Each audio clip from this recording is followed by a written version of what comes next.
Have you noticed house prices going up in your area or maybe even dropping? Well, have you ever wondered what's actually causing these home price shifts? The truth is, home prices don't just change randomly. They're driven by a mix of key factors, and understanding them can help make sure that you make smarter real estate decisions. Whether you're buying, selling, or investing, knowing what's driving home prices in your area are crucial. So let's dive in. What's up, everyone? My name is Jack Bouvier with the Bouvier Real Estate Group here at eXp Realty, helping you navigate the dynamic Saskatoon real estate market that we have. If you have any questions about either buying, selling, or investing, I'd be more than happy to help you achieve your real estate goals. The big key factor is supply and demand. How much demand is there? Are there lots of buyers? Are there lots of immigrants coming into your city to buy houses? This will truly lead to prices going up. If there's more houses than buyers, there's more sellers and more supply, then it's going to mean that prices are going to be going down. And if it's a balanced market, there's a relatively similar buyers compared to sellers, then prices are going to remain relatively stable. So what are some of these key factors that affect supply and demand? Well, new housing development versus available demand. If there's lots of areas that are growing and lots of new builds, new construction and permits and everything, then that means that there's going to be a lot more supply available, and probably also they're trying to upkeep with the demand that they have in the city. Also, another big key factor is immigration. Do you have lots of people coming from out of province, out of country into the city, and is that reflective of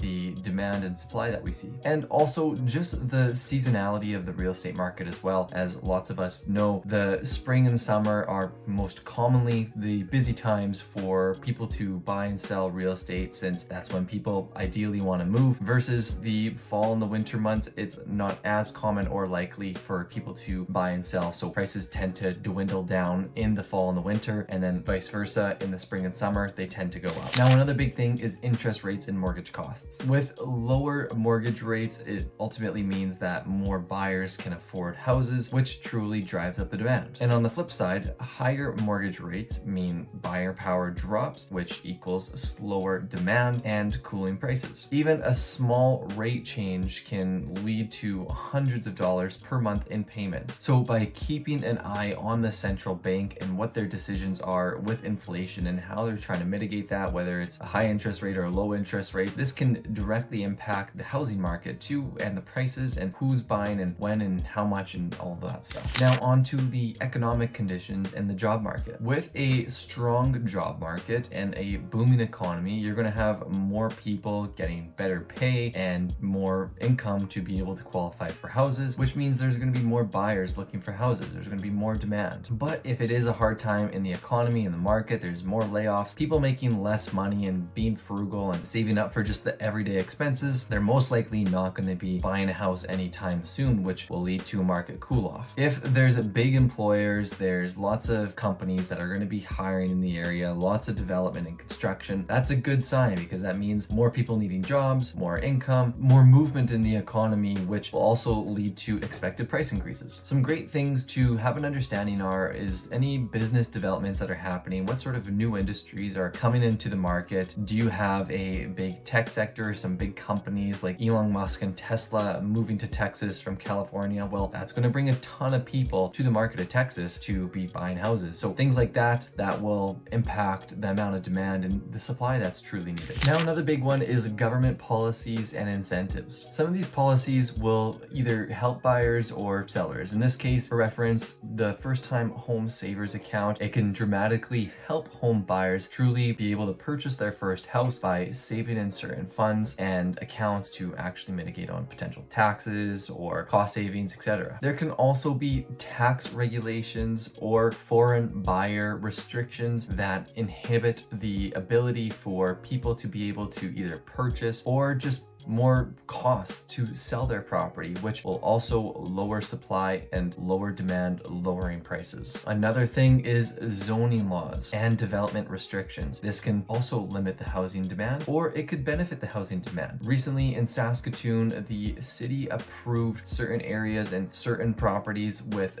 50-foot lot frontage that can allow for 4 units in that specific zoning of R2, which will allow more people to be able to to rent out those units, and there might be more investors who come into the market to buy those specific types of properties to have for cash flow investment purposes. And it also might help with people be more incentivized to sell and actually be able to price up the property because of that new zoning regulation that went in place. So that can also either inhibit or limit the ability to affect the supply and demand and the prices in the market. And another big thing is local and neighborhood community developments. There can be infrastructure projects that are happening nearby. For example, in Humboldt and those towns nearby, Wynyard, all those areas, there's a huge mining project with BHP, and ultimately it's leading to lots of people needing houses in those areas, which is truly affecting the demand and ultimately increasing prices. There can be other big things like big schools that are going to be developed in the area, such as Sask Polytechnic moving a lot of their campus grounds to the University of Saskatchewan campus grounds. So neighborhoods like Forest Grove and Sutherland are going to see a major influx of people wanting to either rent there and potential more investments wanting to buy there to capitalize on that opportunity. And also by understanding crime rates and school rankings, they're going to affect buyer demand, such as neighborhoods like Pleasant Hill. There's lots of crime in that area. So demand and supply do get affected by certain aspects like that. And if there's trendy areas and other developments such as the bus rapid transit system that the city of Saskatoon is developing in certain areas of 20th Street and 33rd and Clarence, 8th Street, well, those areas and the nearby corridors are going to be benefited, and also it's going to be affecting the demand and supply in the area. You always want to be thinking big picture of when you're either buying or selling to truly know what the neighborhood is doing and what sort of long-term trends are being put in place. So by understanding what drives home prices will give you an edge in real estate. Whether you're buying, selling, or just curious about your property's worth, knowing these factors can help make the right move. If you want a detailed market analysis specific to your area, feel free to reach out to me. I'd be more than happy to help. My contact details are in the description below, along with all my free links to my website. I'd be more than happy to help you achieve your real estate goals.